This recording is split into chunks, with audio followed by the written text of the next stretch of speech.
Good evening, everybody, and welcome to the Abruzzi ANZCAR Cup here at Michigan, the Motor City state, of course. And we are here live tonight. We're just following Shea Thompson at the moment in qualifying. We are going to be looking at a bit of an interesting race tonight. It can be a bit difficult out here at Michigan for the tyres, and I'll jump over to Jono. How are you going, Jono? Good, I'm going well, Carl. How are you this week? I am not bad, thank you. Not bad at all. Shea Thompson crosses the line. Doesn't manage to go faster. Just wanted to actually say about Shea Thompson, had a very good practice lap. We've seen some good practice laps out there tonight. We've got a couple of new drivers out there too. A couple of new people out there setting some good times. Jason Martin just jumping to the top of the leaderboard as we go through here. But also, before we forget, we have got a new rule for tonight, and that is 4 sets of tyres for the race, Jono. Yeah, that's going to be interesting to see how that plays out, and how drivers manage it, and how also safety cars play into that, because we know Michigan can cause a few safety cars. There's always a big one here, like most oval tracks, but yeah, it's going to be interesting to see how that really plays in. Absolutely, and it's going to be a very different thing because it's 4 sets of tyres for the race, we should state, not for all the sessions. But yeah, for safety cars, that means you've only got 4 tyre stops you can make, so you won't see everybody darting in every chance they get. And of course, here at Michigan, it is a track that relies on tyres. Tyres have a big drop-off here, as we see one of the last cars coming to a stop for qualifying. And just looking down, we've got... looks like Riley Curtis and Michael Latter aren't going to go out today. So, looking as we stand, the Mitch Motorsport boys have managed to look out the front row with a 1-2-3 with Danny G, Josh Mickelmore and Jason Martin, kind of reverse what we usually expect from those guys. Yeah, the Mitch Motorsport guys have been very strong as of recent, and I guess we've come to expect this type of driving from them. Yes, and they were always strong. Up in 4th place, we have Edward Foster with the JP Simshed team. A really good result for him getting up into 4th place. Getting a very good qualifying result, something he'll be happy about, as qualifying isn't always his strong point. And 5th place, we've got Raymond Yeager, Mike Brown 6th, 7th Barry Neal, 8th place Norman Clark, Nick Huslander, a newish driver to the series, and Joshua Carroll Walden. So we're going to jump to our race server, and while we do that, we'll give you the highlights from our last round at Brain's Gone Dead.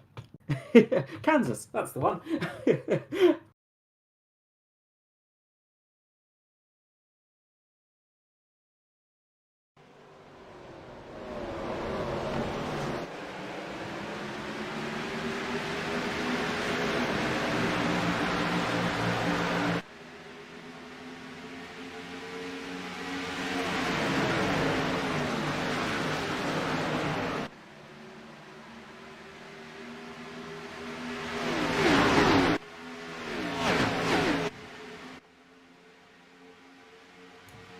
And we've already got a caution out here tonight, as one of the cars has gone down underneath the station walk has gone down, and that is a big one.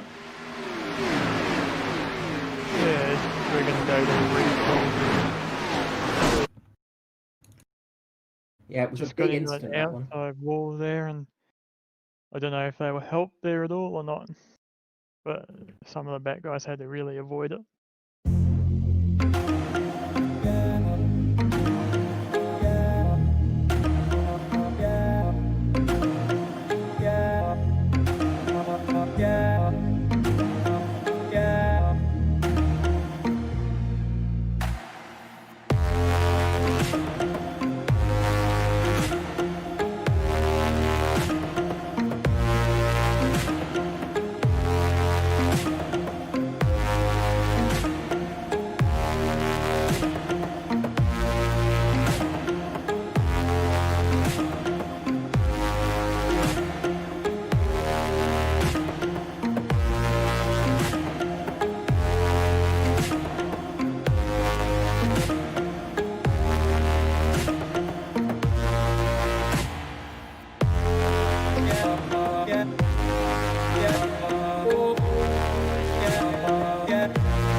line for the white flag lap by Hybrid Racing Simulations. Is Gallagher going to do it? He's only got one lap to go.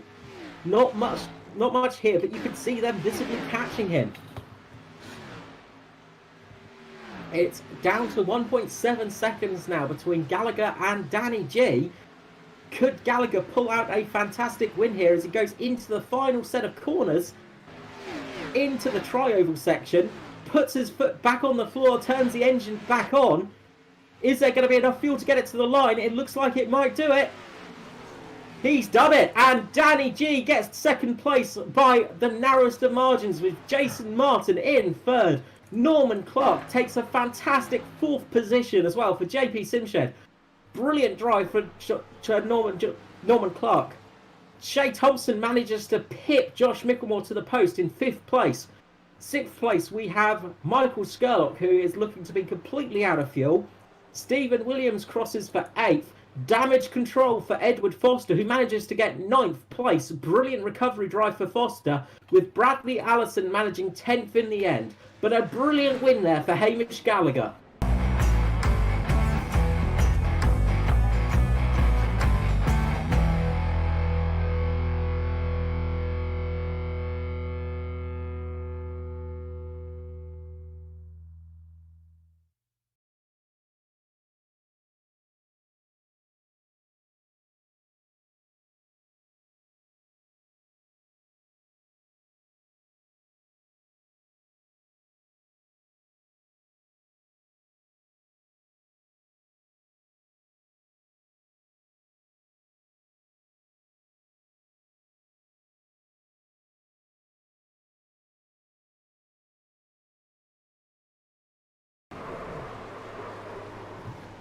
And welcome back, everybody, to the race server. I may have just witnessed a huge crash on the front straight there.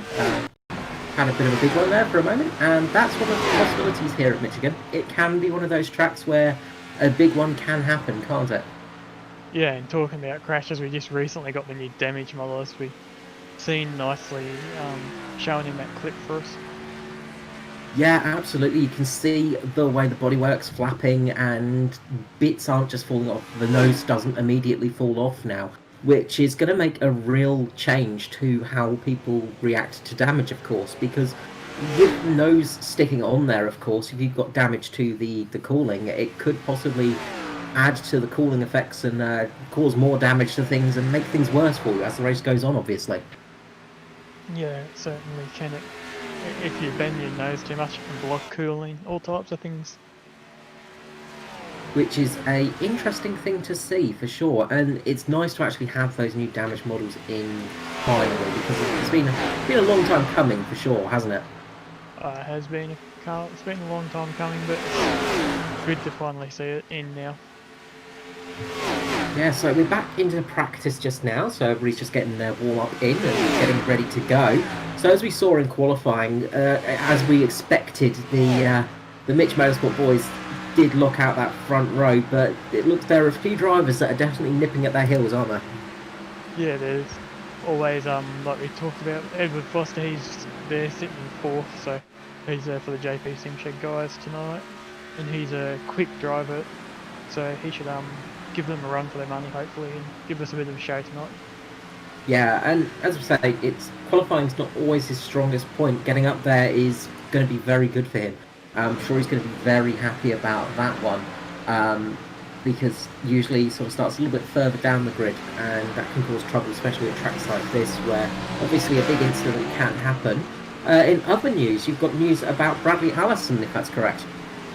Yeah, he's recently been signed to, let me just get the name of the team correct here, Vision Motorsport. So yeah, he's been signed with them, and we see tonight too that some of the JP Simshed cars running new liveries with their new sponsors, Dragon RC, their new main sponsor, Nationwide Tracking Systems there. So we'll see those changes out there tonight on the track. Yeah, a few different paint schemes, which is always a good thing to throw us off of our game, because, you know, I love it when people change their paint colours, because I always call it the wrong car. So guaranteed that I'm going to make mistakes tonight. But speaking about that new sponsorship for them, for the channel, of course, Simshed Broadcasting, with our upcoming broadcasts next week, obviously, we have on Monday the Club Day Masters GT4 series, where the new BMW GT4 is going to come into it. Tuesday, we have the National Tracking Systems V8 Evolution Championship. Brand new season for it starting, so it's second season. And Wednesday will be a replay of the National Tracking Systems V8 Evolution Split 2 race. So lots of stuff on the channel. So if you are new, if you are first time listening and watching the broadcast here, please subscribe to catch more of that. The V8s have been absolutely phenomenal, haven't they, Donna? Yeah, I've been doing some work over there in the Supercar series, both as a commentator and also helping out with the calls and driving the safety car for them. So it can be pretty full on at times, and it's really exciting to see, you know, it's an Aussie based series and an Aussie based car. So you have a lot of competitors, and it's a really top-notch series. Absolutely, and it's not just Australian circuits, of course. It's circuits all across the world, isn't it? Yeah, circuits everywhere across the world, Europe, the States. Just depends on what week and where we are running.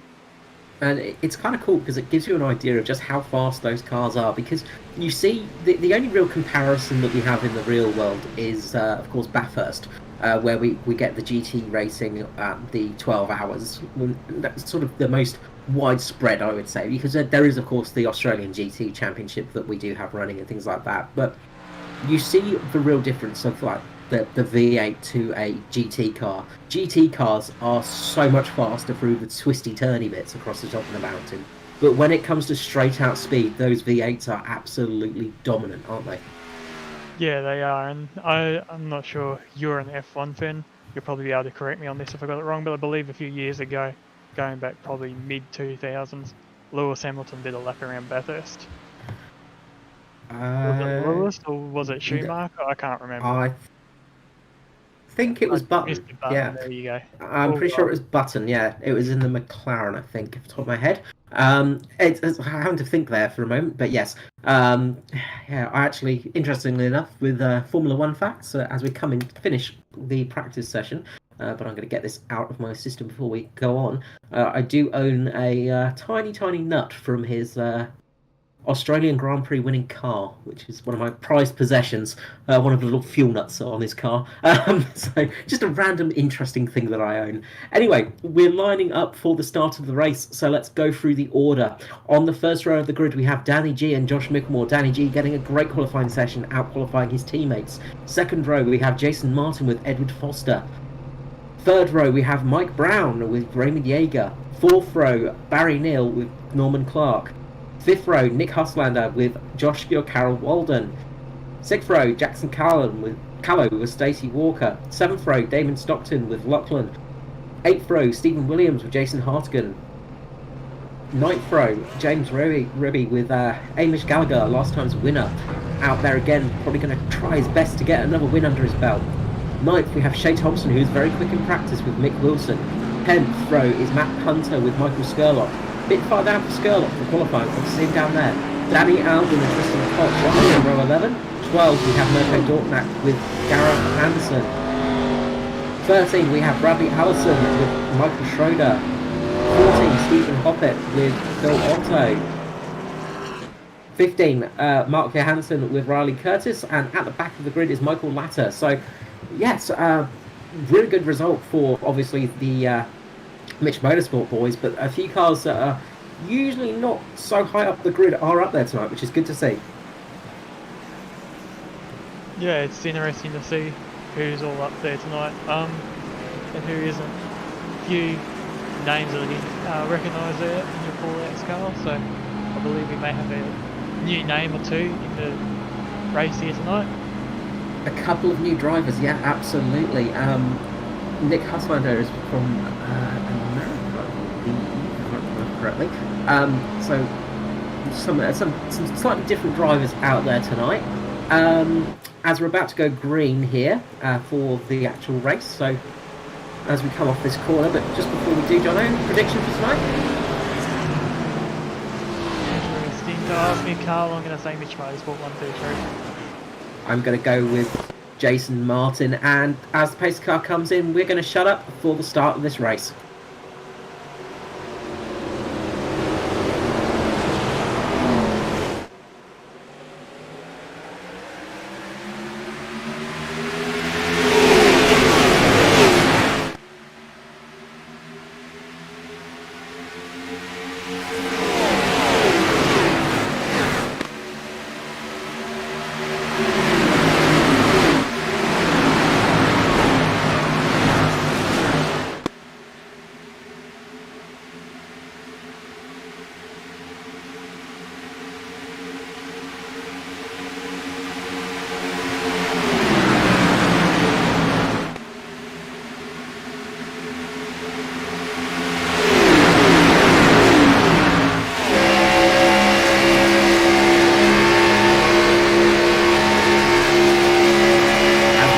across the line for the first lap. Danny G has pulled out for the lead. A great start for Danny G. Edward Foster getting a bit of a stormer as well, but getting caught up behind Josh Micklemore. Just managed to block him off a little bit. Great teamwork there by Mitch Motorsport to sort of cut off the charge from Foster. He's now dropping to the lower line to try get past Jason Martin here. Cars are looking a little bit wobbly out there at the moment, a little bit loose, so to say. Not looking quite comfortable as we go round, and this can be a bit of a tricky track for that, can't it? Yeah, I believe they've done a few tyre model changes too. I'm not sure if they were to all cars. I know they were done to the GT cars, so I'm not sure if they were done over here as well, but I know they've done some tyre changes as they do with most of the builds. So there might be a bit of a difference in the tyre warm-up now as we see Edward Foster trying to go underneath for third. And looks like he's making it stick at the moment as we've got two lines running here at Michigan. Obviously you can run too wide here without too much trouble. This track is quite harsh on its tyres though. Yeah, and with these boys only being allowed 4 set over a 100 lap race, it's going to be interesting to see how everyone manages those tyres. Yes, it's obviously we mentioned in the qualifying that if you miss that, we have a new rule for this race that we're trialling out, and that is 4 sets of tyres for the race to obviously stop the constant pit stops of caution flags. So you have to really manage the tyres a little bit, which is something new and strategic for the racing, as we see Danny G giving Jason Martin a nice pull along there, who's also got Mike Brown just behind him getting a nice little tug along. Just behind as well, Barry Hill just got a fantastic run out of the corner there, catching up to Foster. Good racing at the back. They are getting a little bit dicey back there. But yes, 4 tyres for every car. So you're only allowed to change tyres 4 times in this race, obviously. You've only got 4 sets of tyres. So that means we would usually see everybody coming in on a caution because the tyres go off here after about 5 or 6 laps. You do get a lot of drop-off. But in this race, if we do have a few cautions, they're going to have to think strategically about that on when to pit. So it will bring some interesting stuff for us as we go round for lap 6 shortly. Yeah, it's going to be something to consider definitely towards the end of the race. Is it going to be a defining factor on who actually manages their tyres the best to be able to win here tonight? As you said, other times people have been able to just change tyres when they want, as we see Edward Foster go 3 wide into turn 1. Very, very brave move there for Foster, but he makes it stick. Fantastic move on Foster's behalf there, getting 3 wide across the start-finish line. Something you don't want to do at Michigan. If you can, you want to avoid 3 wide here, but he did it and he made it stick, getting ahead of Josh Micklemore, which is one of his big rivals there. Yeah, very big move there, and that was good that he made it stick. And when you asked me there before the race, Carl, or before we went green, who I picked, why I said Mitch Motorsport 1, 2, 3 is because they've been on the cusp of having a 1, 2, 3 the last few races, and I don't know which particular order they're going to come in, but I think they're going to come in a 1, 2, 3 sometime very soon. A bit of a safe bet for sure as Micklemore goes down and tries to do the 3 wide maneuver himself. Doesn't look like it's going to work out. He's going to try the side draft, but doesn't have the speed there at the moment. Foster's going down and he's just blocking that line on the inside line that little bit, just keeping his car position to sort of keep Micklemore behind him. But while they're doing that, they're losing time and they've just dropped back quite a few positions there, and that's allowed Mike Brown to come up. Yeah, definitely giving these guys behind him a bit more energy, I guess, and they can see him right there, so they're going to push a bit harder right now to try and get to him and get the job done. Yeah, definitely some hard charges through the field at the moment, which is good to see.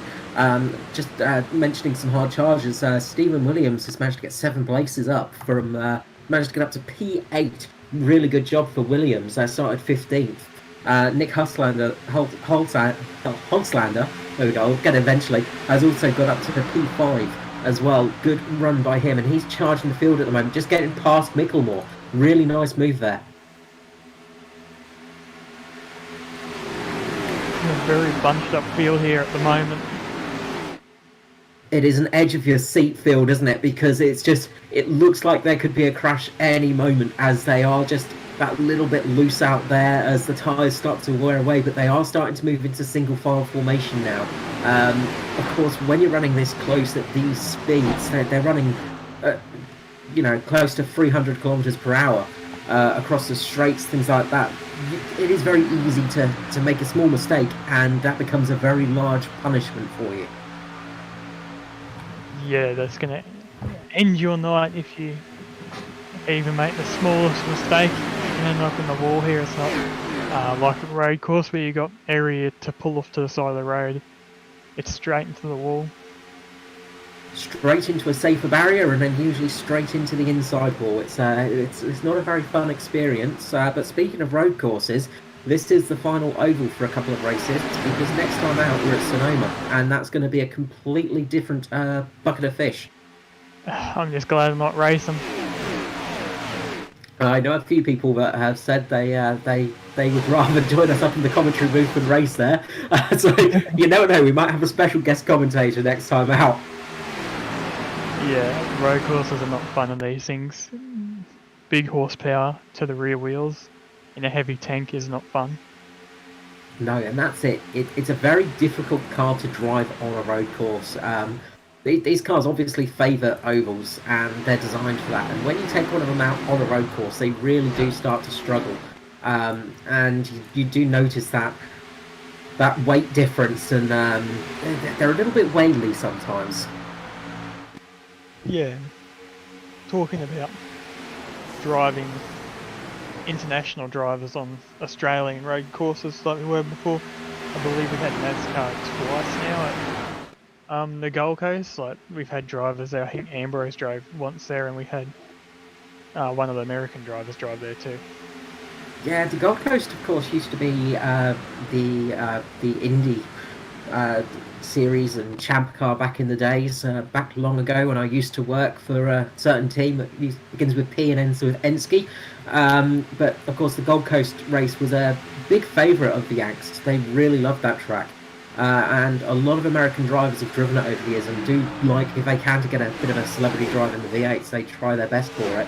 Of course, we generally see it now at Bathurst, of course. We usually get a few international drivers there, not so much the NASCAR drivers anymore, unfortunately, but we can only hope that a few come over for it. No, we had Indy drivers, I believe, this year in the Napa car. I believe they were Indy drivers, if I am not mistaken. Yeah, there was a few Indy drivers. I'm grasping for names. Memory is not working yet. I think Sylvester and things like that were there. Of course, she used to be a Indy driver herself. There is a lot of crossover, and well, the Americans love the V8 series. It's one of those things they're quite jealous of, which is fun. Being such a sort of small country, well, I mean, we're a very large country, but we're a very small country in terms of people. And having such a standout series as the NASCAR series does help. While we're having a great battle down from about 9th to about 16th, the cars are very packed up. Jackson Callow just in the lead of that pack, but they're pretty much going 3 wide. Hamish Gallagher on the bottom trying to get past Stephen Williams and Norman Clark there as well. There is a big battle going on around that area. Yeah, all the cars are seeming to bunch up right there in that area. There seems to be a few just packs of cars happening at the moment on the racetrack. The leaders, and then we got this secondary pack back here, and then a few falling off the back there. Yeah, that secondary pack is sort of growing in numbers as they battle, because people are starting to catch up.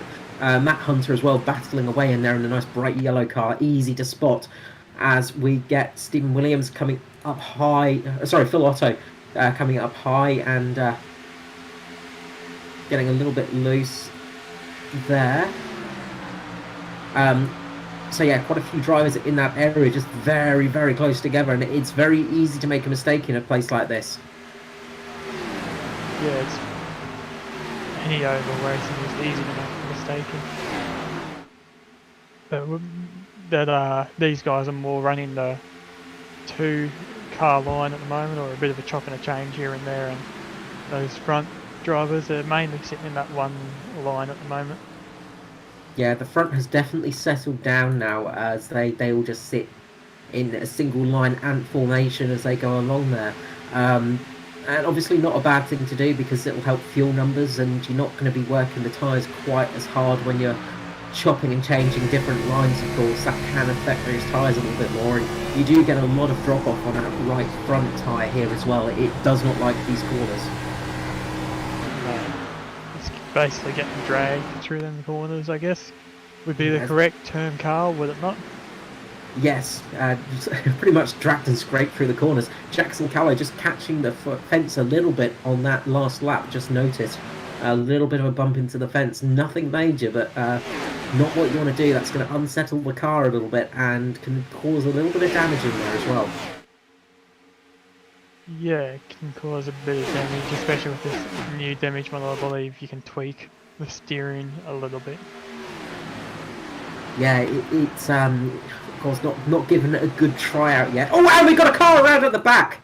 We have got a car around at the back as Bradley Allison unfortunately gets round at the back, gets a bit of a shunt, I think, from Damon Stockton, and goes around in a very, very wild fashion. We'll go back and have a little look at that. Looks like Stockton's just come down, just caught the back of Allison's car and sent him up into the fence. Huge crash there. Lucky nobody else got involved though. That would have been a significantly larger crash if a few more people were around them. Good thing for Allison though, the car doesn't look too bad in all honesty. There doesn't seem to be huge amounts of damage on the front of the car, a little bit mangled at the back, but might not be too bad. Now we just have to see how much damage it's done underneath the hood, of course. Yeah, it was all rear impact by the looks of the replay there that we had. So hopefully it's not too bad for him. No, and we'll have to see if new model, as you saw, it didn't just disappear. Yes, there's actual bumps and divots on the car rather than just the whole rear end just dropping off, which is great to see. Now, of course, the question is do you pit as one of the front runners? We've only done 19 laps, of course. So do you pit now, or do you stay out there for a bit longer? If you're pitting, you're only pitting for fuel, I believe. At this stage, you wouldn't be pitting for tyres. They're going to all make me look like an idiot now, aren't they? Very much so. Yeah, I think everybody's going to come in and swap those tyres over. I think it's if they stayed out there, I think everybody would have stayed out there. But I think seeing people come in, everybody's going to come in because the loss you're going to get on 20 lap old tyres is really going to affect you here. So we'll see if people only take a couple of tyres as Foster makes a mistake getting into his pit box. A big mistake for Foster as well as Mike Brown as well. Mike Brown having to do a bit of an Austin Powers move there and drive the car in and out and in and out and out again as they come out the pit lane.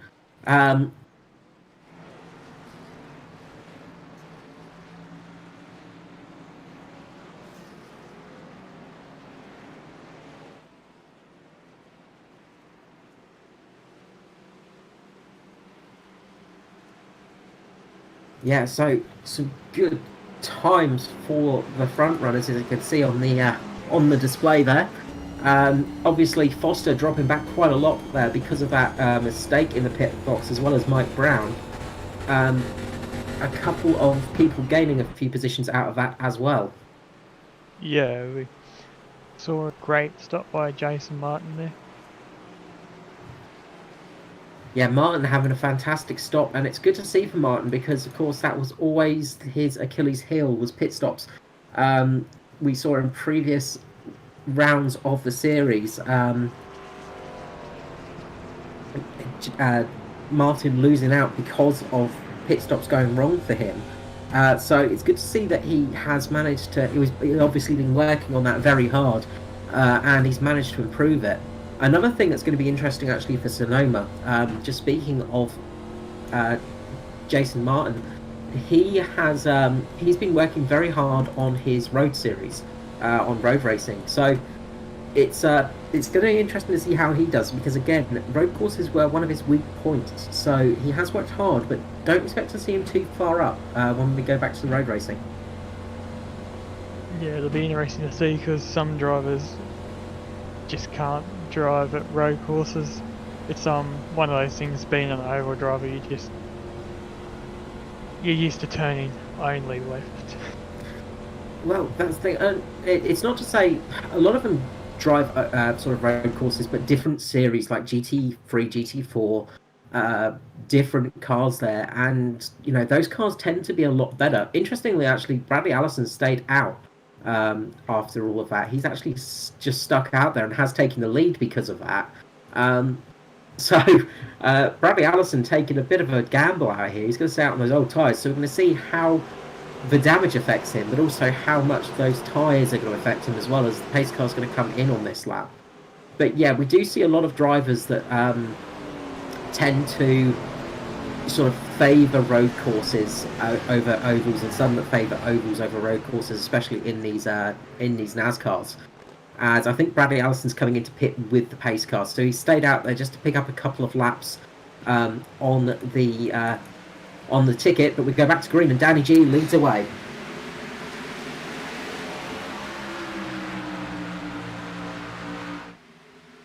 Obviously, Bradley Allison there just getting a couple of bonus points for staying out there, of course, and leading a lap.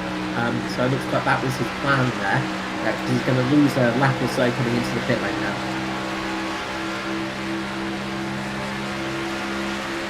And Huslander has got a fantastic run after that great pit stop, and he's got down on the inside of Danny G. Is he going to make this one stick?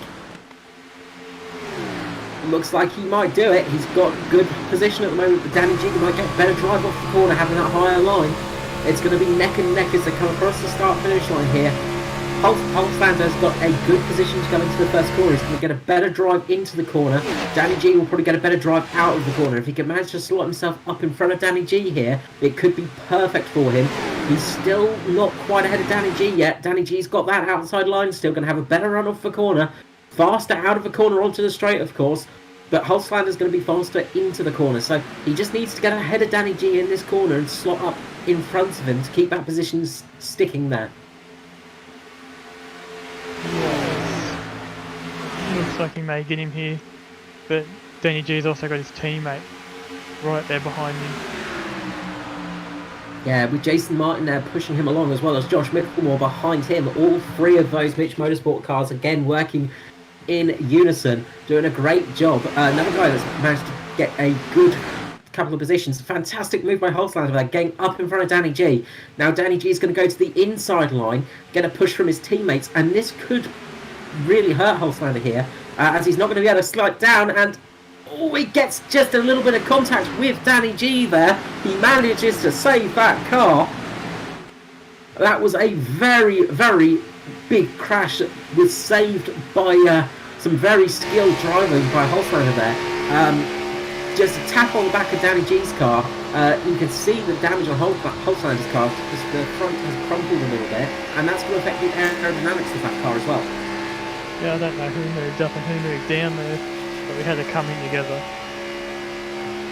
That was almost a very big crash as well, but great save for Holzlander. But that's going to probably affect him a bit in straight line speed. If he's sitting out in front, he's going to have to try and slot behind somebody, I imagine, to keep that one safe. As I think Barry Neal's coming into the pit lane, I think. Barry Neal's got some damage on his car as well. Just going to go and see what happened there. I'll go back and have a little bit of a look, see what happened to that. But yeah, Barry Neal carrying some damage. He's coming to the pit lane. Not sure exactly when that happened, because yeah, there's quite a bit of damage on the front of that car, and obviously causing him some woe out there. We've got just behind there, we've got Shea Thompson now going down the inside of Holzlander, with Stephen Williams behind him. So brilliant driving by these guys. Yeah, it's always brilliant driving out here in the ANZCAR series. And sneaking his way back up the field, making a good recovery from that rather unfortunate pit stop is Foster. He's climbing his way back up the field. Definitely got some speed in that car.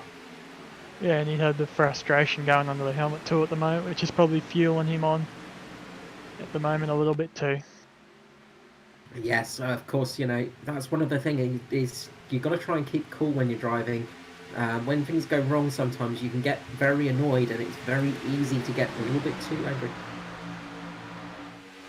Very easy to get very angry and have the red mist descend. As Foster getting very close to Holzlander as well across the start-finish line there. Just millimetres between those two guys. Some very close racing there. Yeah, some very close racing to say the least. As we see a few close moments. Mike Brown also getting involved in that. Yeah, so there's some very dicey action going on from about 7th down. As Jason Martin takes the lead of the race from his teammate Danny G. Just sitting behind them, though, is I want to mention Raiden Jaeger. Jaeger having a fantastic run again. We've seen this from Jaeger this year, having some great runs early on in the race. And it's good to see Jaeger up there again. One of the drivers that hasn't managed to get a cup win yet, but is definitely on the verge of it. Jaeger has always been strong, and, well, as we saw last time out with Hamish Gallagher, it can always come in your favour. There is always that moment. But just behind him, that battle for 5th, 6th, 7th, 8th, 9th, 10th, 11th, 12th, and onwards is really heating up now. Yeah, one of our biggest movers so far is Riley Curtis, all at 15th, gained 17 positions so far in the race. Oh, Stephen Williams makes a little bit of a mistake there and loses speed as Shea Thompson goes right through the middle, threading the eye of a needle there. Fantastic driver, very, very close to an accident in all honesty, but brilliant control there. Williams just keeping the car straight and not causing an accident. That could have been a very big crash there as he lost the speed. These guys are really getting quite close and racy at the moment. Yeah, it's quite interesting how racing they're getting for only 31 laps of 100 done so far, so they interesting to say the least, and they've got to be thinking about those tyres too. Absolutely, they're going to be pushing those tyres quite hard right here, and those guys from 5th onwards are definitely pushing the tyres a lot harder than the guys in the lead. We've seen cars all over different lines, different positions, as somebody comes into the pit lane. Not sure who that was. That's Nick Hulslander. Nick Hulslander has come into the pits, as obviously that damage on the front has been causing a bit too much of an issue, and he's coming into the pit lane now. Yeah, he was falling back there, so obviously that's caused some type of aerodynamic there for him, unfortunately. Yeah, definitely not helping a car when you've got big bits of front bodywork missing, and of course we can't see what damage it's done to the steering. That's the big thing, of course, as Shea Thompson and Mike Brown just make slight contact. Stacey Walker, and Shea Thompson make slight contact with each other there. Very, very, very, very close touching. A little bit of rubbing there, but rubbing is racing, of course, in NASCAR. It is in any series unless you drive those F1 cars that just break. Unless it's an open wheeler, it's fine. That's what panels are made for. But yeah, very close racing, and now they're starting to fall into a sort of single line formation. A couple of drivers a little bit further back. We've got Norman Clark getting a good run, and a few of these drivers is definitely starting to climb up as well on these guys that are battling at the sort of front end of the pack. Yeah, it's heating up very early on so far. These guys are hopefully remembering that they only got four tyres, which I don't know if they can actually recycle tyres, can they? Is that a thing? Not sure. That I'm not sure of. I don't know if they can put on different sets. So I didn't ask enough questions in the green room earlier on to get that bit. As again, Stacey Walker gets very, very close to Shea Thompson there, as Brown manages to pull out the lead there and get ahead.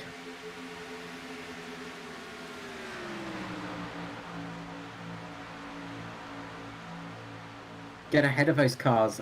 Meanwhile, Foster's there battling away, just trying his best to get through this pack that's battling on. I'm sure he'd rather be up at the front than in the midst of this battle that's currently happening.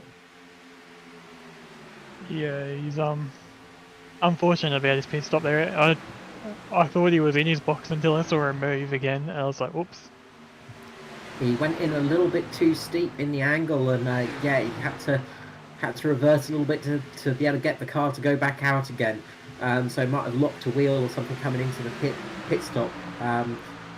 I do know he has changed his rig and everything very recently, so may still be getting used to the new steering wheel system and everything like that.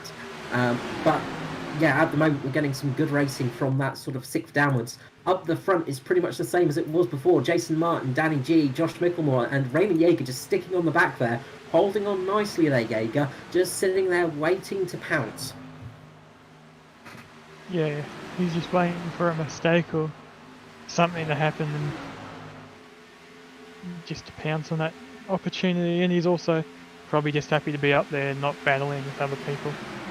I can imagine Yeager actually being quite relieved not to be battling in the mid-pack where he usually sits. Often we see Yeager sort of qualifying a little bit midfield sort of thing and then having that sort of constant action in the battle pack as Stacey Walker gets a great run on Shea Thompson there. Very close racing by the two, but very well manoeuvred by Walker there, getting past Thompson. Really good job there. And while they're all battling, Mike Brown is starting to pull away. The other guy that had a mistake in the pit box, the 56 car, the 56 and the 53 both had bad pit stops, so not the best time to have a 50 car. But they're managing to get back up the pack now. Foster is slowly climbing back up there as he gets past Shea, it gets past Thompson, and now trying to get a little bit of a push. He's getting a little bit of help from teammate Joshua Carroll Walden now, who's joined the battle. Yeah, JCW has just been hanging in that mid-pack all night tonight so far, so now that everyone's been able to hook up with him, maybe I'll be able to pull forwards a bit through the pack and get up to those lead guys. Another guy that's made a fair few spots is Skurlock, who had a bit of a poor qualifying session. I did mention that. Qualified quite low, but Skurlock's now back up there in the top 10. Good drive from Skurlock getting up there and yeah, starting to move a few positions. So we're seeing a few interesting sort of gains and losses here now as Foster and JCW start to make a good move as Shea Thompson right on the side of JCW there. Fantastic driving. Really well helped by Thompson. It's going to split the two JP Simshed cars up. Yeah, it's good driving there, and I feel like a lot of these mid-pack guys here are currently going up and then falling back, going up and falling back. So yeah, maybe they're cycling through their tyre life, or I don't know what, but yeah, I feel like a lot of them are moving up to the front of that line and then falling back through it. Well, the big thing for this race is you can do around about 55 to 60 laps on a full tank. So, obviously, stopping where we did, you're not going to make it to the end of the race if we go green all the way. Interestingly enough, we saw a similar situation last year. We saw, I think it was Matthew Clerk, actually did try and make the strategy work, staying out for the whole race. Or as Skurlock has a bit of a moment.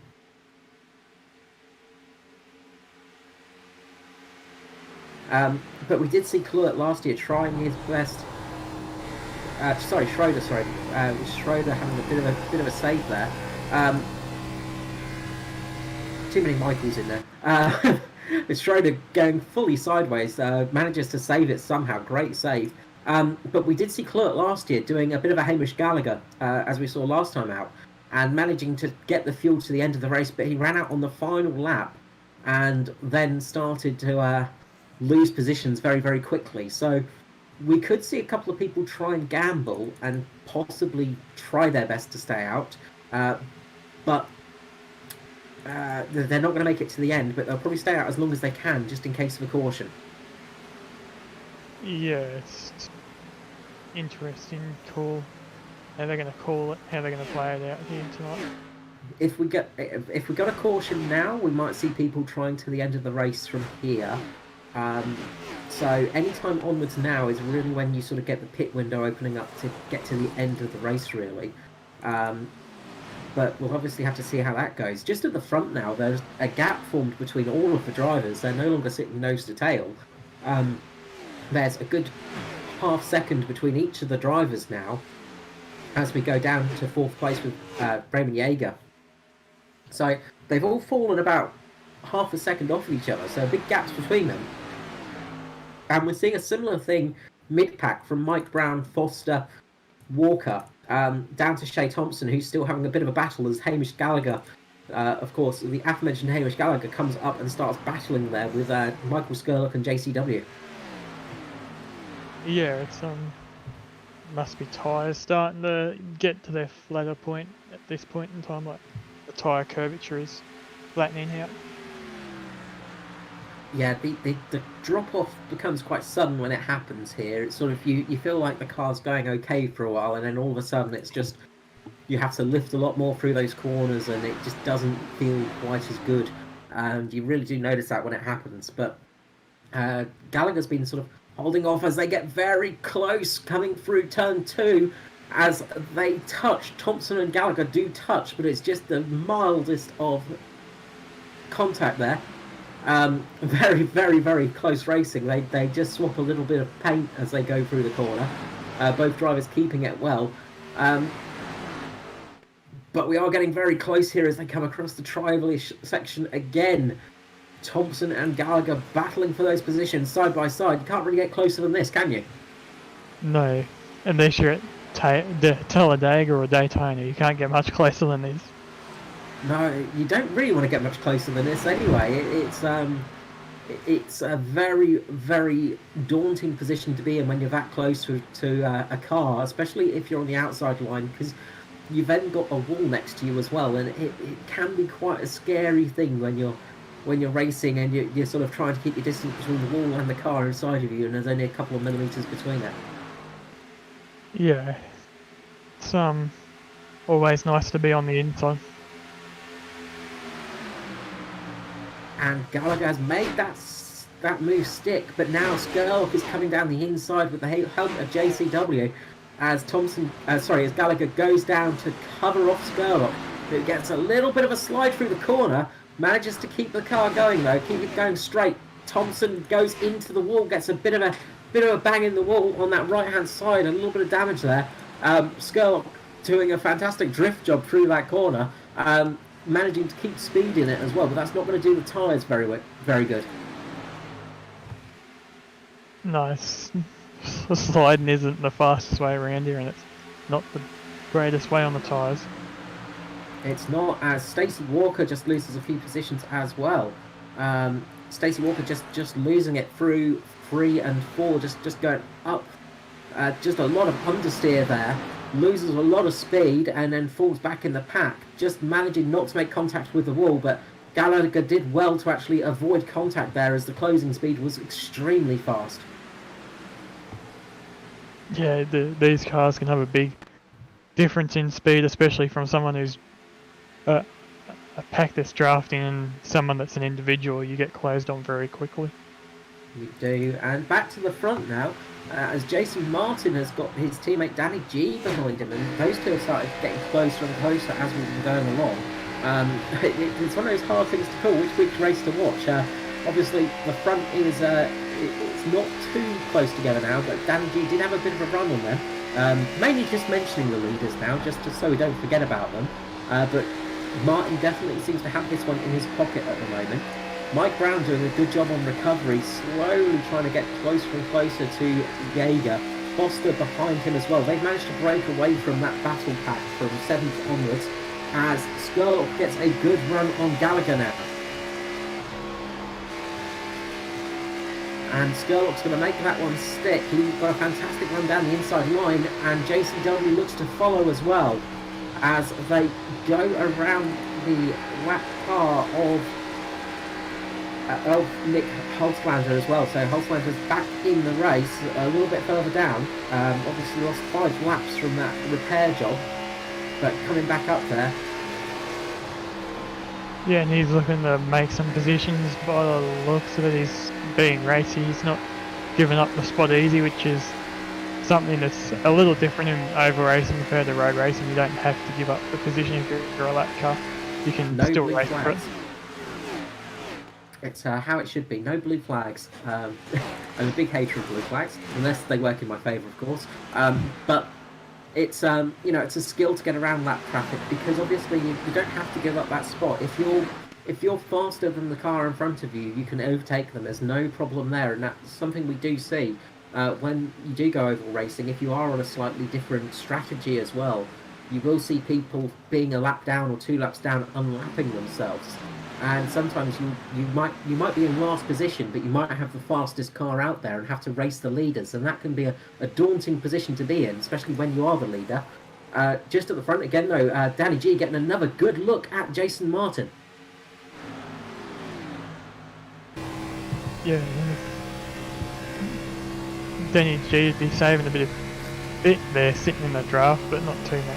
Oh, and Jaeger's made a mistake. Ray Jaeger's made a mistake, or something's happened. Jaeger's gone a little bit wide through turn 2, I think. And, yeah, hit the wall. Big hit on the wall for Raymond Jaeger. That's a real unfortunate thing to happen. Managed to save the car on the inside, on the infield, keep it going, so no caution. Managed to keep his spot for the moment as well. But how long that will be, we don't know. Yeah, did he obtain any damage? Yeah, and if damage, how much damage did he obtain with that? Exactly. Looks like a bit of panel damage on the front right quarter. Bit of damage there, and that's cost him a lot of time as well, because he did have a good lead in front of himself against people like Brown and Foster, but he's now falling into their grasp now. He's lost a good 4 seconds on those guys, so that is a big loss in time, obviously, and that's a real shame, because Jaeger was having a great race, very strong race there in the early parts of this session. As we go to lap 52, so we're over halfway through this race now. Yeah, we are. Which will be interesting. And the caution is out. And looks like that was Lachlan and Mirko Dortanack, I believe. Just trying to find looks like Mirko's gone into Lachlan, and that's put them round. Yeah, just getting into the side, and that's big damage to Dortanack as well. So a lot of damage on that car. Lachlan has got a flappy back section. Again, getting to see that damage model in action right now.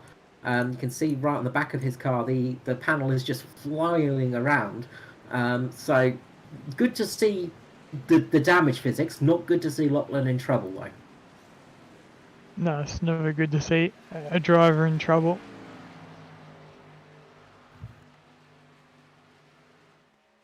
And of course, we're going to see everyone come into the pits now, and theoretically, this could be the last stop for everybody.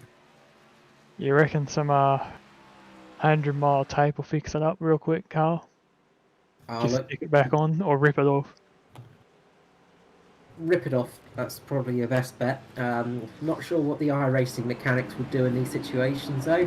If I was one of them, I'd just rip it off, because you're probably going to be better with it off than trying to stick it back on in that position, because it, at least speaking in terms of real racing, it wouldn't stick on there much longer. No.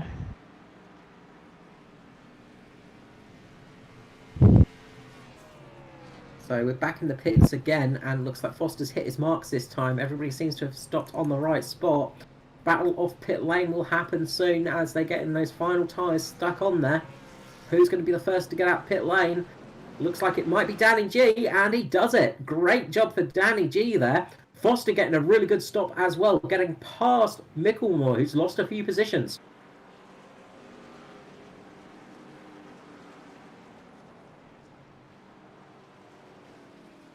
So 14.6 and 14.8 for Martin and Danny G, and 15.8 for Foster. But it was, sorry, 15.1, sorry, for Foster. But more importantly, that was faster than Micklemore.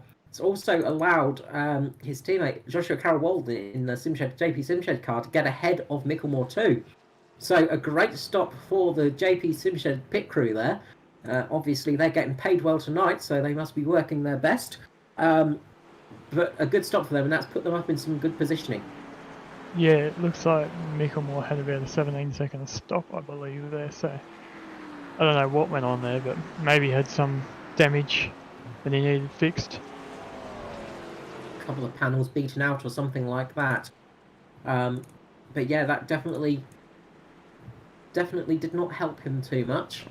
But we've seen this from Micklemore in the past. He's managed to climb back up there. Another guy this has worked well for is Skurlock, who has gone up to 6th position. And just because I forgot to do it at the start of the race, I'm just going to quickly run through the top 10 of the championship.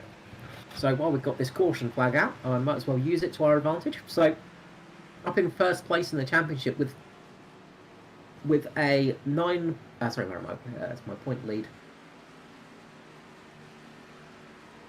Up in first of the championship is Danny G.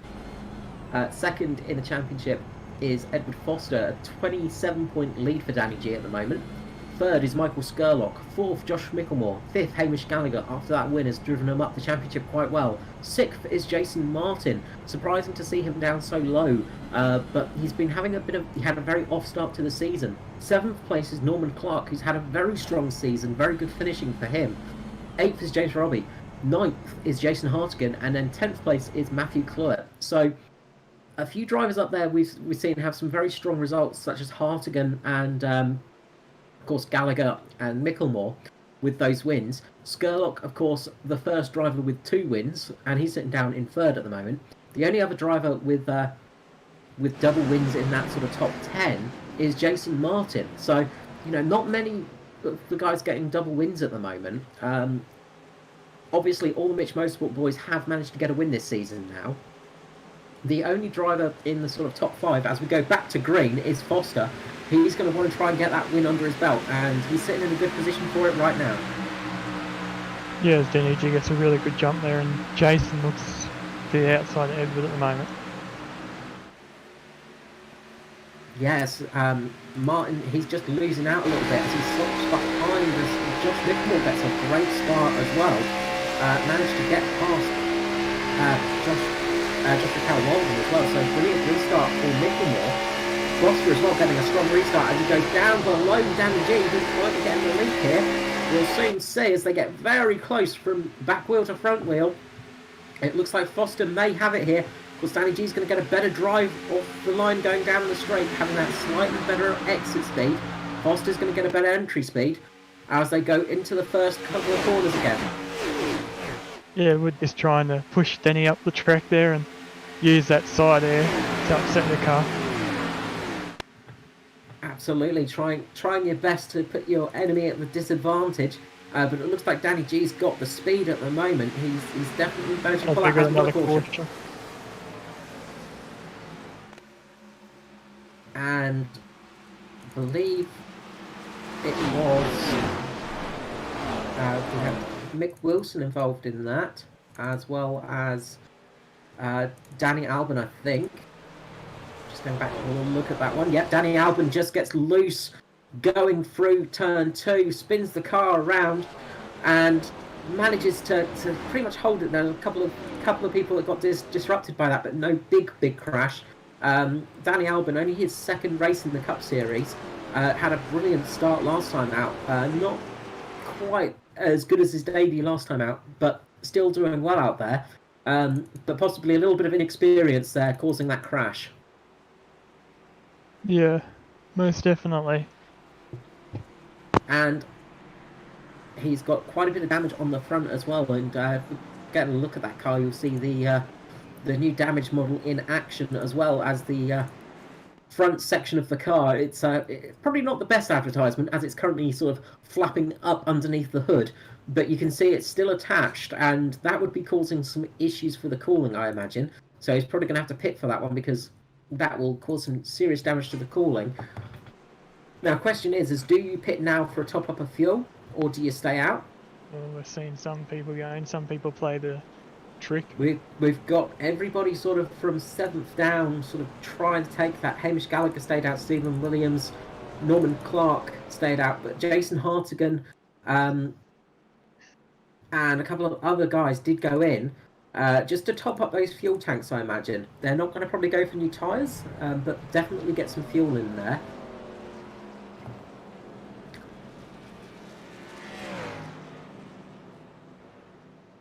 So we'll see how that one unfolds.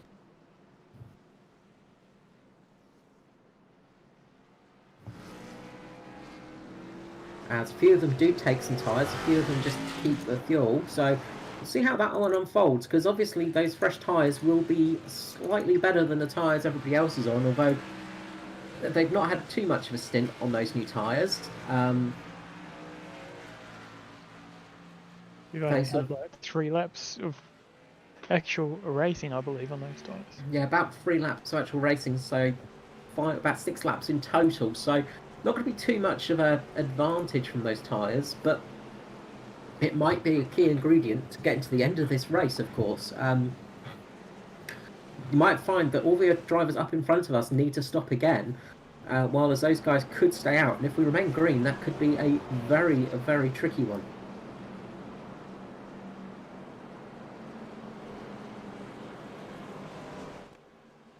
So I'll have to see how that one unfolds. But personally, I would have rolled the dice, gone in for the pit stop now, and make sure I could get home safely. While as the other guys, they could see they need to stop one more time. So it'll be interesting to see how that one works out. Yeah, we'll see, Carl, because we're already getting through this second half. The second half always seems to go quicker of the race. So It does. We've got 40... No, maths working. yeah, 49 laps are up. 39 laps to go. So yeah, even under safety car, these guys can be flicking their cars on just to save fuel, rolling around in high gear. They can be doing things to save their fuel. And if they need, this would be helping them save their tyres. Yeah, absolutely. And, that is a big thing, of course, when you're in these conditions, is just clutching it as you're going around or turning the engine off and just saving that little bit of extra fuel to get you to the end of the race, just in case you need it, of course. I think everybody will be just about okay for fuel, but the big question is going to be tyres. How well will those tyres stick together? Will they be able to do the remainder of the race on this one set? As the pace car is going to be coming in this lap, Danny G is going to lead us away with Edward Foster on the outside. Mitch Motorsport versus JP Simshed. We said that a few times this season. Those two teams are definitely sort of at the top of their game at the moment and are the sort of teams to beat, it seems, in the series. Pace car comes in. We're going to shut up for this lap as Danny G leads us away.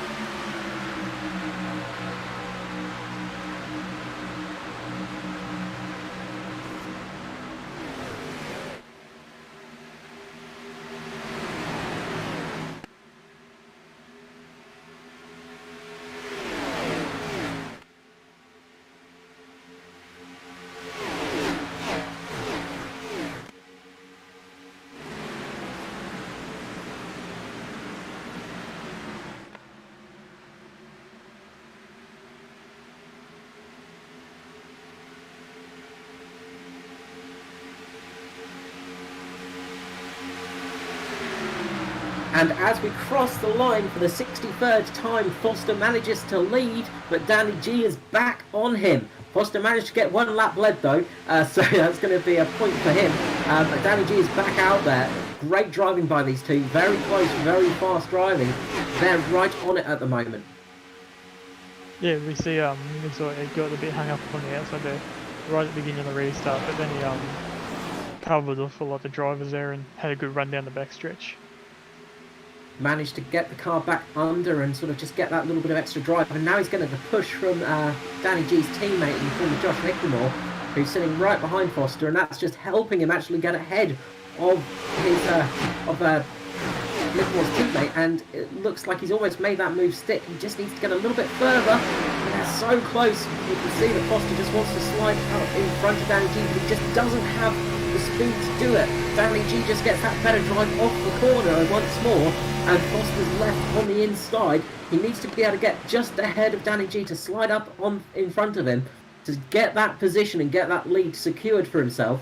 He's got his teammate Joshua Carroll Walden climbing up there, but he's got a Josh Micklemore-sized barrier in front of him to get past. As they are neck and neck across the line, Danny G just about manages to lead that lap, but not by much, by 0.002 of a second there for the lead for Danny G and Foster. Very close racing. We saw Danny G pit Martin last time out by a couple of millionths of a second for second place.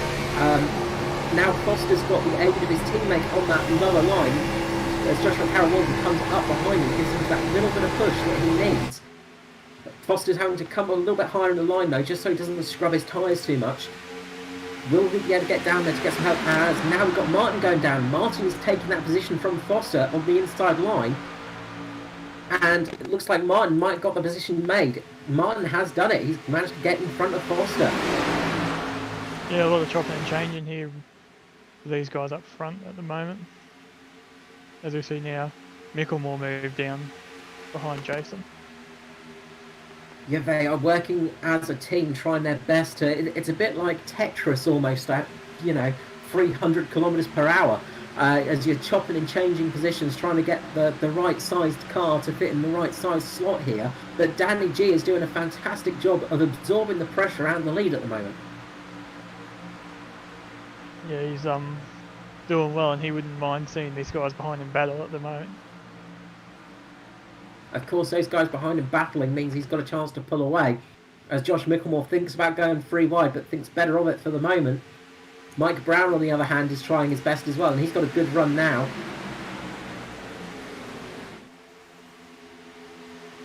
As Mike Brown sits down behind Jason Martin and starts to get a little bit of a push. You've got Edward Foster on the high line now. That's where he kind of wants to be. If he can get Danny G on that low line, and he can force his way ahead on that top line, Foster could take the lead here as Mike Brown goes 3 wide into turn number 1.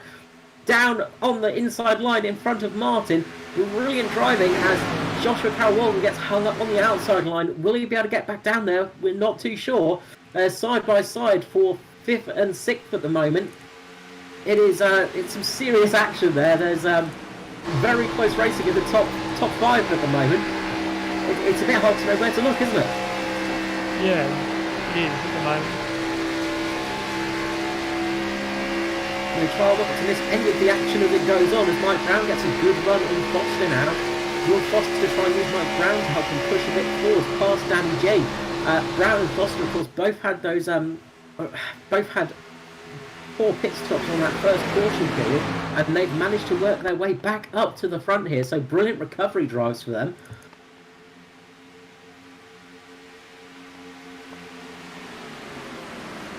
As we see in the background, a couple of cars getting very close to the wall. I think that was Hamish Gallagher getting very, very close to the wall there.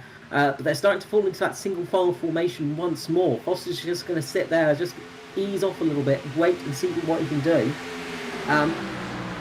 Just looking down the field a little bit at drivers that stopped for those tyres. At the moment, James Roby is the guy that's on the charge, and he is currently sort of chasing down Stephen Williams with those fresher sets of tyres. Not that much difference in times, but he is a bit faster than the rest of the midfield. He's setting times equivalent to that of the front runners.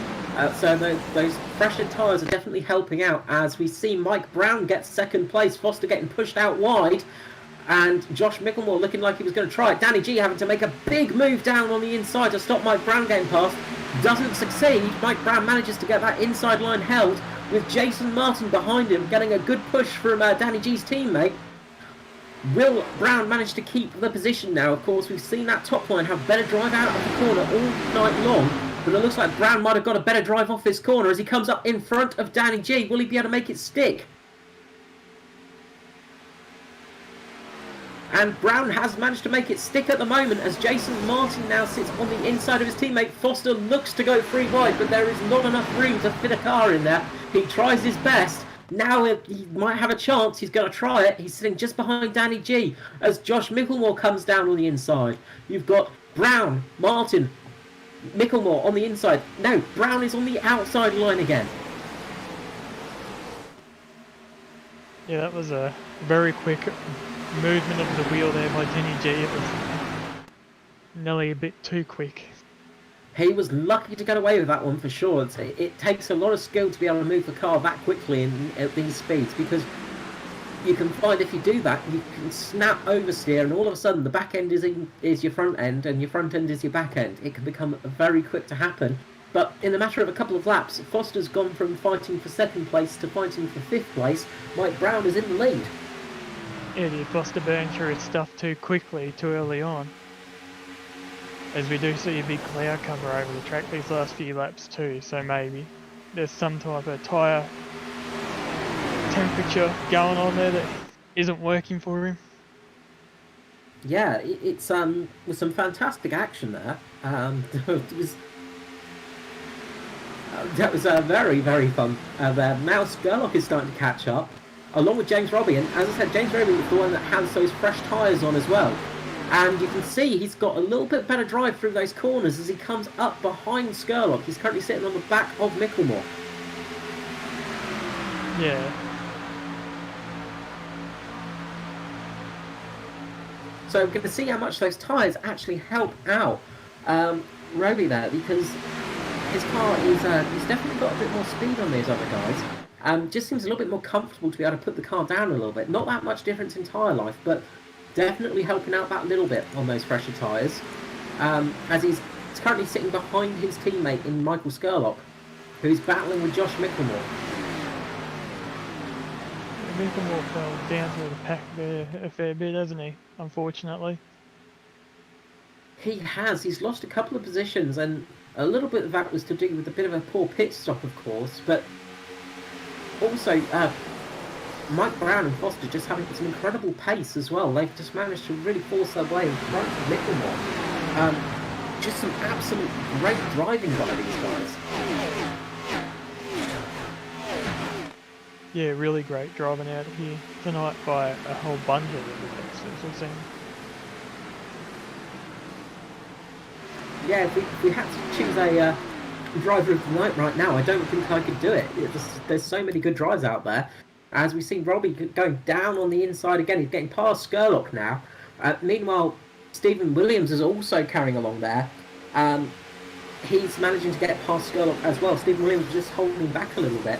Jason Hardgan as well, someone I haven't mentioned tonight in the JPC car as well. He was one of those other drivers to stop, and he's also got some speed on the guys in front of him as well. So those guys are starting to climb up the order.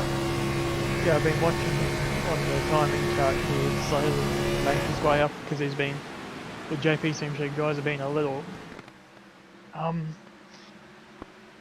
slept on tonight, so they're looking to make some moves now. Okay, as Mike Brown goes down the inside, and just as we're watching this fantastic action, we've just got to mention the fantastic new track cams we've got from Track Cams for Gourmet. That little bit of shape as well inside the car, a little bit of movement, they are making it look even better. And you of course can get those cameras at trackcams22.com if you are looking for some decent cameras to show off your series. If you are another broadcaster, I would really recommend going to trackcams22.com. Track Cams for Gourmet giving us some great camera angles tonight. Yeah, that shake is actually now a new feature in iRacing. They added that in the new build here 2 days ago. And those camera angles are taking the best advantage of it that they can. It just really adds to the realism, as we've got a huge down with Joshua Carroll-Walden, who has really dropped off pace-wise, falling down, having a great battle with Raymond Yeager, Stacey Walker, Hamish Gallagher. all in a bit of a battle as Norman Clark tries to catch on to that group. As the front starts to settle down a little bit, and as they settle down, they're still within a couple of tenths of each other. The race for the front is still not over yet. As we hit lap 78, we're going to be on lap 79 this home round. Yeah, those laps starting to stick by now, Carl. They tend to take a long time till you get to midway, and then once you get to midway, they pick up a bit as a commentator. They do. That, of course, only counts for oval racing. Once we get to the road courses, that does not happen. It seems like the last half of the race takes even longer. Something to look forward to for next week, Johnny. Thanks, Carl. Road courses. You got to turn two ways, mate. That sounds too complicated. It's always fun, and also a big thing as well. Just got to mention JP and Booth doing the camera angles tonight, as we've got one heck of a battle going on between Joshua Carroll-Wald and Raymond Yeager at the moment. Too wide down the front straight. Really good racing here in 11th and 12th place. These top sort of 16 cars are all within a couple of tenths of each other. Really battling hard at the moment. Carroll-Wald just on the outside at the moment. Raymond Yeager taking that position as one of the cars gets a little bit loose. I believe that was Holzlander again, just getting a little bit loose in the mid-pack there. Sorry, it was Stacey Walker, sorry, not Holzlander. Holzlander's on the outside of Yeager now, giving Joshua Carroll-Wald a bit of a push. They are neck and neck in it as Gallagher gets pushed very close to the wall. They are really going for it in this mid-pack at the moment. Yeah, as we see up the front here, James Roby looking to get past. Micklemore seems and may have the job done here. Saying that now, he's got the sideways off the corner. It's so close, isn't it? And now Stephen Williams is going to have a nibble at that fight. So there's action all across the track at the moment. As you can see, as they come round the corners, there's that side-by-side action from 12th downwards, and then there's the action up the front as well. A lot of cars coming into that. Jason Hartigan as well coming into the actual battle here too. And Holzlander is going 3 wide across the start-finish line between Gallagher and Carroll-Wald. There's some serious racing going on in that little mid-pack as well. It's all action as Norman Clark gets a good run as well in 14th place. He's starting to get a good run on 12th and 13th. Yeah, Meanwhile, Martin is fighting back at Brown. Yeah, he had the lead there for a bit, but now Brown's back underneath. Of course, we've seen that outside line work best all night long. Will it continue that way? Brown is keeping a good amount of pace in the car, but Martin is edging closer and closer every lap. Just slowly starting to build a little bit of a lead in front of him as Martin has to lift a little bit through the corner as well as Brown. They both go a little bit sideways. Brown goes very sideways there for a moment, has to go up. He loses a position to Danny G and Edward Foster. Edward Foster getting a great run on Danny G. He's going to go down the inside here. Will Foster be able to make it around Danny G? That's the big question. As they go into the corner, they almost make contact. So close there to contact between Foster and Danny G. Foster lifting the accelerator just a little bit in that moment, giving Brown a chance to run up to him. They're side by side as they come across the start-finish line. Danny G's just a nose ahead at the moment. Will Foster be able to make this move stick? He's been trying all race long. He's got a good run into turn 1. He goes down. He will possibly be able to do it. But again, Danny G just has that better run through the top end of the corner. Josh Micklemore as well coming back into the fight now as he comes down the inside of Mike Brown. Yeah, and James Roby's sitting there starting to now heat up, Carl. It is indeed. It's getting a bit toasty out there. We're on lap 84, so 15 laps to go on this lap. 15 laps to go. It's definitely heating up. There is some spicy action out there. All throughout the field, as I say, there is an immense battle going on for the top 10, sort of top 11, top 12. Norman Clark coming out good on that one at the moment. He's managed to get past a lot of those guys. But at the front, we can't take our eyes off it too much because these guys are fighting so hard. Yeah, they are. Jason's kind of now skipping away a little bit. with these guys starting the battle behind him. Jason Martin is going to be a little bit relieved about that because he's given him a little bit of a gap so he can actually get away from these guys. But yeah, they are fighting so hard with each other. Yeah, there's been a few times where I've questioned how close they've gotten. Yes, just down the field a little bit. Jason Hartigan just getting contact with the wall. He's dropped down a little bit. He was up there with James Robbie and Stephen Williams, but he's now dropping back a little bit towards the Clark, Gallagher, Carol Walden, Otto, lots of other names in their battle pack. But they've started to sort themselves out. It's back at the front where the action's starting to happen. As Foster gets a good run on Danny G here, he's getting a good little push from Brown. As Brown goes up top, Danny G sees it, he goes up there to defend, and he manages to keep them off another lap. Yeah, I feel there's a lot of defending and attacking going on here. Danny G is doing a good job defending Edward at the moment. Absolutely, Danny G has just been positioning that car perfectly all night, just managing to keep it in the right spot for the people behind him to keep them backed off. He's doing a great job of defending. As James Robbie is still trying to get past this. Oh, and Brown makes contact with the wall, goes down, manages to catch it. He manages to catch the car, but he's going to lose a couple of positions from this one, as he almost makes contact with Skurlock. Yeah, he come up on the track very aggressively there. He's tried his best not to lose those positions and almost caused a big wreck from that one. Possibly a little bit of inexperience there, just catching out on that time.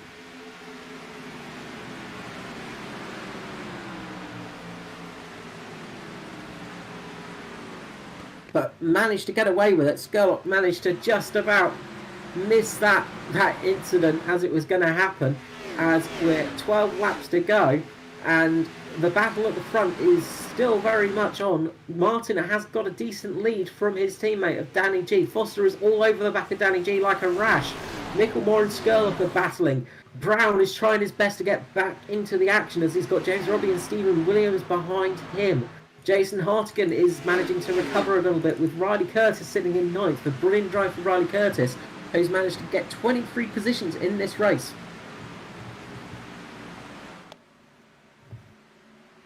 Yeah, this time by it'll be 10 to go.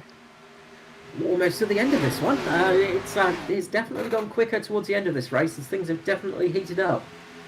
Yeah, as we see another shadow move over the track here.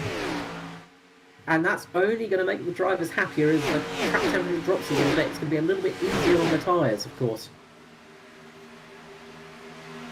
As Foster gets another bit of a run on Danny G, trying his best to get down there. He's really sniffing around out there as behind them, Skurlock gets a great run on Micklemore. Will he be able to make this one stick?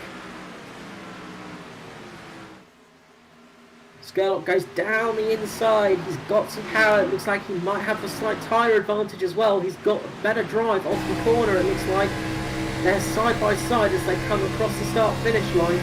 Skurlock has definitely got a little bit of pace in him as they go into the first corner. This is going to give Skurlock a slight advantage. Will Skurlock be able to make this one stick and keep Micklemore behind him? Trying his best. I believe Skurlock is the first car on those fresher tyres.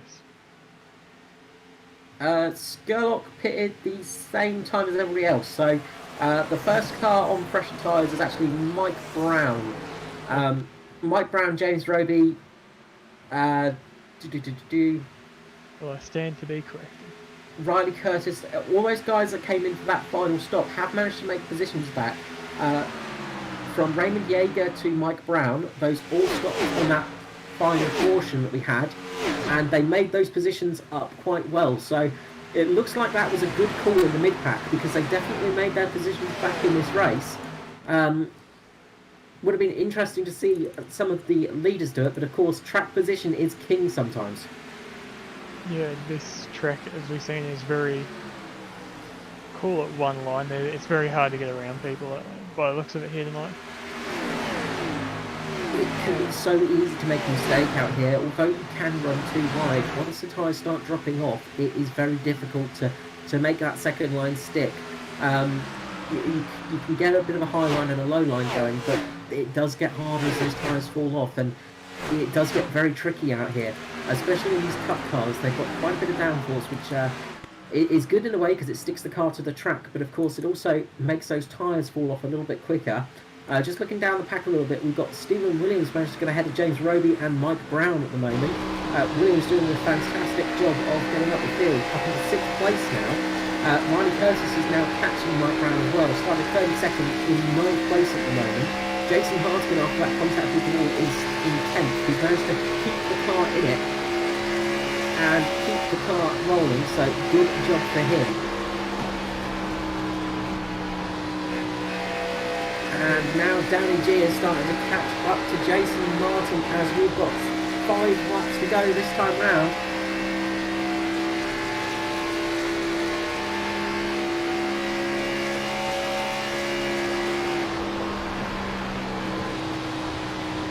So once we cross the line, it will be 5 laps to go. We've 6 laps at the moment, but 5 laps once we cross the line.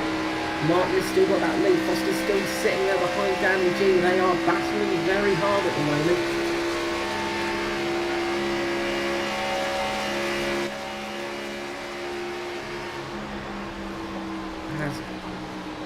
Just looking through the field, it seems to be very much the case that everybody is starting to spread out a little bit, but the fight is now at the front. If these guys can catch Jason Martin, that is the big question now.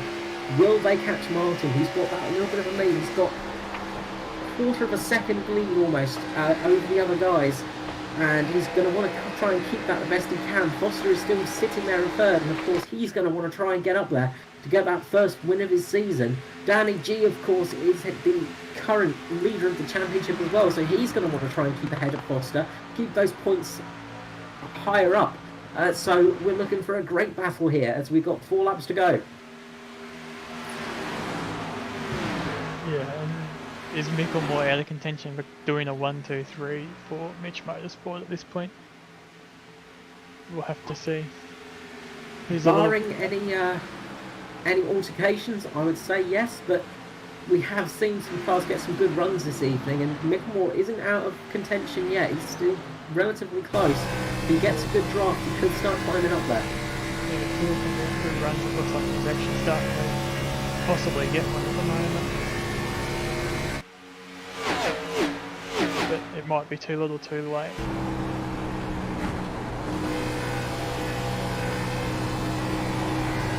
So he's got a little bit of speed over the rest of them, but he's got a little bit of cleaner air as well, so he's sort of able to get out there. It might be a little too late as sun starts blasting the track once more. The cloud cover has moved away.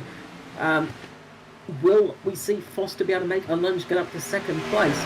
The laps are certainly counting down. It's a bit of a reversal from last time out, where we saw, of course, Martin and Danny G chasing down Gallagher with a very low fuel car, and of course Josh Micklemore just running very, very low on fuel in those last couple of laps and it not working his way. Same as Michael Skurlock, who's chasing down Micklemore. Could we see Skurlock here take 4th place away from Micklemore? He's definitely got the speed on that car. He's looking to make that position up.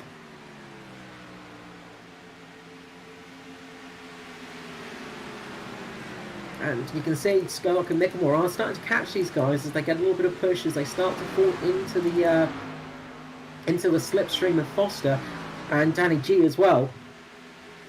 Foster losing a little bit of time as well over those laps, as Danny G manages to pull out a little bit. We're on lap 99 now. It's very, very close right here as Danny G gets right up to the back of Jason Martin. Fantastic job for Danny G there. But he did lose a little bit of speed. He had to just lift off a little bit.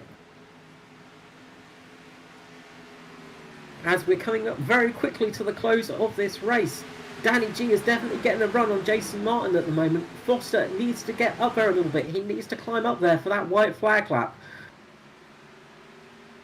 As we cross the line for the Hybrid Racing Simulations white flag lap. So 1 lap to go. This is the final lap of the race. Martin leads with Danny G 2nd, Foster 3rd, Micklemore 4th and Skurlock 5th. There is not much between all of them. Danny G again tries to get that run on Martin but can't quite do it. He's just sitting there and just unable to get that speed that he needs. Yeah, I don't see much changing on this last lap. Unless we get one heck of a run, I don't think we're going to see things changing. The only position I can see changing is possibly the 4th and 5th place as Martin comes around these final corners for the final time tonight. It's looking good for Martin. It's looking good for Mitch Motorsport. Martin takes the win here at Michigan with Danny G second, Foster third, Micklemore fourth, Skurlock fifth. Brilliant job. Skurlock almost managed to pit the post. Stephen Williams crosses the line in 6th. 7th was James Roby. 8th, was Mike Brown. Good job for Mike Brown, first time out this season. Riley Curtis, a brilliant drive from 32nd to 9th. And Raymond Yeager finishes out the top 10 in 10th position. That was a very, very fun race to watch, wasn't it, Johnny? Yeah, it was really good near the end there. Really got feisty, very close. It definitely did. And if you enjoyed this, as we say at the start of the broadcast, join us for Monday night, the Club Day Masters GT4 series. That's Monday night at 7:30 Eastern Time. Tuesday, we've got the National Tracking Systems V8 Evolution Championship. That's, of course, a new season, following on from the V8's last season. Wednesday, we have the Split 2 for the National Tracking Systems V8 Evo Championship. Thursday, of course, we've got the ANZCAR Cup at Sonoma. That's next week. We'll be at Sonoma. A very different race than we had tonight, of course. So, as we said, the top 10 we've gone through. So, in 11th place, we had Norman Clark. 12th, Jason Hartigan. Phil Otto, 13th. 14th was Hamish Gallagher. 15th was Tristan Koch. Joshua Carroll Walden finished 16th. 17th, Matt Hunter. 18th, Danny Alden, good recovery. 19th was Shea Thompson. 20th was Lachlan. 21st was Barry Nail. 22nd, Nick Holtlander. 23rd was Mick Wilson, with Mirko Dirtnak 24th. Stacey Walker 25th. 26th was Bradley Allison. 27th was Damon Stockton. 28th was Michael Latter. 29th was Michael Schroeder. 30th was Steve Hoppett. 31st was Jackson Callow, Mark Johansson 32nd, and 33rd was Gareth Anderson. Gareth Anderson. So a great job for Mitch Motorsport once again. They've got another double car finish at the front. Foster getting a brilliant third position, just denying them of that 1-2-3. Yeah, it was a great race. Really enjoyable, that one. You've got to say it was a fantastic race. So what we'll do is we will grab down our race winner, Jason Martin, to see how he's doing. Jason Martin, Carl Withy here with the Supershed Broadcasting booth. How are you going? And that was hard work. I'm absolutely knackered after that. That was tense. I can imagine that was a bloody intense race for you, and there was a lot of chopping and changing through that one, wasn't there? Sure was. That was real good fun and good racing with people that you can trust. Was great to see up the front. We saw some of the closest racing we've seen all season between yourself, your teammates Edward Foster, Skurlock, and a few other names as well. It was very close up there tonight, and we saw some serious action, and again, just a great drive for your team as well. Obviously, Mitch Motorsport got the 1-2-3 in qualifying. Didn't quite manage it for the race, though. Well, we had a great time tonight. That was good fun. We all enjoyed that, I'm sure. I am sure you did, and I imagine you're happy to come out of it in the first place position as well. It wasn't looking too sure for you, as Danny G had a very strong start to that one. Yeah, he was doing an awesome job, but he made one little mistake, so I had to pass him, and I was able to get it done. And yeah, then after that, it was pretty good fun, chopping and changing with a bunch of guys as well. Yeah. It was. It gave us something good to watch on the stream. That's for sure. We had some fantastic stuff out there, and it gave us lots to talk about, which is always nice to have. So really, yeah, there's not much else to say really. What a fantastic job, and anything you'd like to say, shout outs, things like that, and of course sponsorship call outs as well. I just got to thank all the guys on race for keeping it clean and giving each other room when needed and driving hard when required. And then I've got to thank BK Designs for the car. Got to thank ANZCAR for the lead. And of course, JP Simshed for putting on a broadcast. You are always welcome, especially if you give us races like that. Of course, next time we're at Sonoma, a very different style of racing there. How are you feeling about that one? Oh no. I'll be happy with it. Yeah, I am the harbinger of bad news when I say Sonoma. Most people just go, "Oh no." Yeah, it's going to be very different having the road courses back, of course. But last season we did see some improvements from you in the road course racing. Have you been putting a bit more time into that this year, or are you just sort of focusing more on the ovals? Yeah, I don't focus much at all on road. Well, we'll wish you the luck, and you never know what will happen, but we'll see you up in the booth before the season's over for sure. Have a good week, and we'll catch you again soon. Thanks, Jason. Cheers, mate. Jason Martin there for Mitch Motorsport. Brilliant win again for Jason Martin. The guy is an absolute force to reckon with, isn't he? Yeah, we've had him here in the booth now for a win a few times this season, and yeah, him and Mitch Motorsport guys are a force to be reckoned with. Absolutely, and Danny G is currently having pre-conversations with someone, so he is currently unavailable in the view. So we will grab down Danny G, but yeah, just to say that Jason Martin, that is his third win this season, so he's got the highest number of wins in that sort of top 10.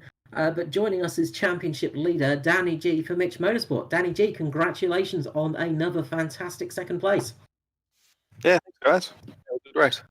Yeah, that was a very fun race to watch. We had some extremely close racing out there. You had to really work hard out there tonight. You seem to be in the battle pretty much the whole race long. Yeah, they felt good all night. There was probably 1 or 2 laps per run where I got really, really tight, and that's how I managed to lose the lead, which I was a bit disappointed with because I thought if I held the high side, they weren't going to get around me, and I was in disbelief when they actually got around me on the inside. Yeah, it was looking very good for you. Your pit stops were spot on all night, and then as you say, that little bit of looseness just caught you out, and a real shame, obviously. But you put up a fight to get back up there, and just a brilliant second place. It was really neck and neck between, well, a lot of you guys for a lot of that race. There was about 5 or 6 cars in it for pretty much half the race there. Towards the end of the race, it was you and Foster having a great battle. Obviously, you must be delighted with second place and a bit disappointed it wasn't the P1, of course. Yeah, for sure. It feels like a win, kind of slipped away there, but we'll take the second place on the points. Sonoma, the road course, and that's where I'm not very good at. So I needed as much point lead as I could going into Michigan. So I come out a little bit more. So yeah, that's good news. Well, the good news is you're still going to be leading the championship when we leave, and you'll still have a nice big gap over the rest of the drivers. You're currently 27 points ahead of Foster in second place, and of course, finishing ahead of him is only going to help you in the points lead. As you mentioned there, Sonoma, what is the rest of the team thinking about that one? We spoke to, of course, Jason about that one, and he's not looking forward to it so much. What about Josh Micklemore? Do you think he's going to be looking forward to that one, or are you expecting not so much from the team at that race?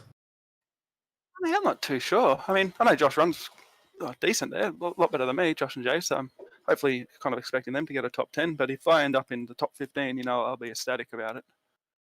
Well, we'll keep our fingers crossed, and you never know. You never know what's going to happen in racing. You never know where you might be. So we'll wish you luck for Sonoma next time out, but before we let you go, anyone you'd like to give a shout out to tonight? Sure, the Bob King for the paintwork, Mitch Motorsports, Jason, Josh, And yeah, and you guys for putting on the show. You're always welcome, especially if you give us racing like that. That is always a great thing to commentate over. Thank you so much, Danny G, for Mitchell Motorsport. Guys. Another strong race for Danny G. He's been on top of it this season, and he's been the most consistent out of the three Mitch Motorsport drivers, which is a strong thing to say when your teammates are Jason Martin and Josh Mickelmore. Yeah, it is. Definitely. So next up, we'll grab down the JP Simshed driver, Edward Foster. Edward Foster for JP Simshed Racing. How are you going? Yeah, mate, not too bad. Not too bad. Bit tired after all that. It was pretty intense the whole way through. So, yeah, enjoyable. Pretty happy to come away with P3. It's a good result, especially after last week, despite the fact that I did my best to throw it away by absolutely mincing my first pit stop. But, good to get out there past some cars. Yeah, well, obviously we're going to talk about that pit stop because we all saw that, of course, and of course that was on the broadcast. Just because of your luck, really. What happened in that one? It looked like you got a little bit too much angle coming into your pit box. Yeah, you're not kidding. Yeah, basically, I mean, I had a ready-made excuse lined up for it. Yeah, of course, mate, race driver. Yeah. So I've been driving that retro car since it came out, like literally just binging on the thing. And the way in which you change down gears in that car is a little bit different to the way you do it in this car. And I just missed my gear, and that's all it is. And by the time I got it into the gear, rear's locked up, it kind of spun a little bit sideways, and I managed to quickly pop the clutch in, catch it, and drive it into the box, but it was all at a horrible angle. I was too far to the left to get any service there, so rather than just take right side tyres, which I didn't want to do, I sucked it up, drove it forward. Then I couldn't get reverse, and it took me a while to get reverse. And yeah, it was just horrible, mate. So yeah, look, I don't like screwing up in the pits, and that's sort of been a bit of a strength of mine this year. I've had some decent stops, but that certainly wasn't one of them.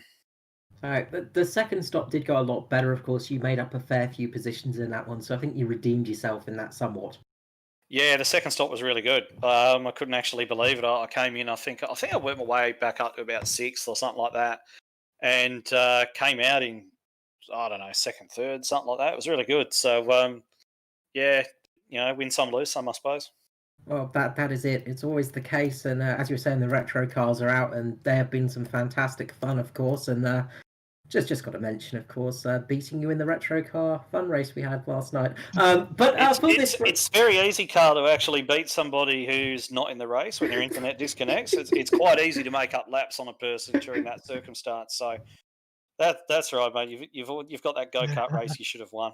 I thought you were going to go with it's all because of the new steering wheel, but another great result for you, and this is just going to help out the championship in the cup standings. You're still probably going to be in second place for this one. Still, obviously, not getting that win, which I know you're going to be desperately going for, and it will be nice when it finally happens. I'm sure it will happen sometime this season. You've got that consistency up there. Obviously, the big thing to mention is road courses next. How are you feeling about those? Look, normally I don't mind a road course, but I'm not a fan of Sonoma. I absolutely hate the place more than just about anything else on the planet Earth. I hate it. So I'm not looking forward to it at all. I'm going to have to knuckle down and do some practice to try and get round because I didn't even finish there last year. So yeah, it's going to be a bit of a slog, man. I mean, they keep saying, the accepted wisdom is you keep putting yourself there or thereabouts at the end of races. Sooner or later, you're going to win one. Well, I haven't done it yet. I can tell you one thing for sure: it ain't going to come at Sonoma.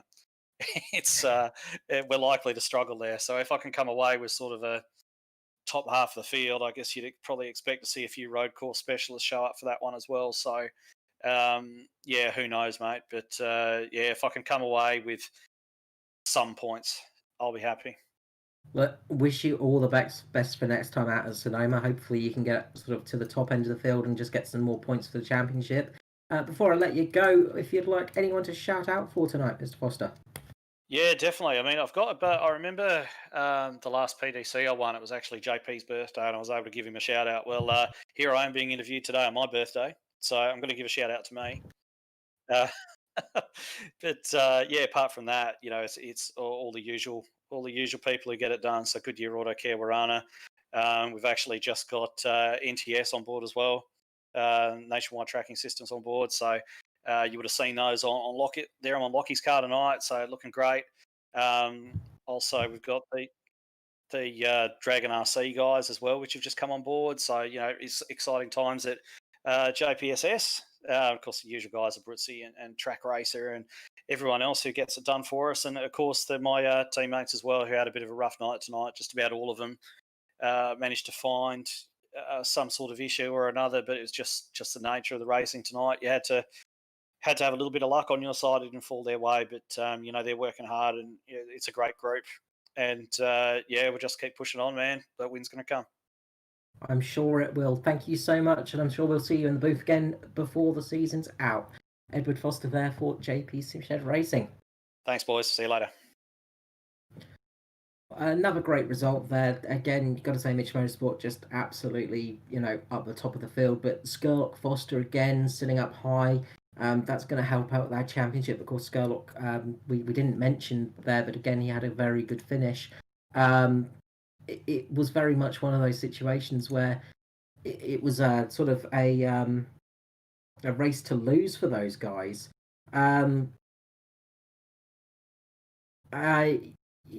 It was a good race in the end, though. We had some great results.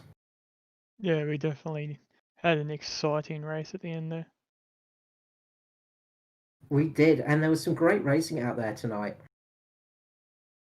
And it's what we like to see. It's a good close racing without cautions.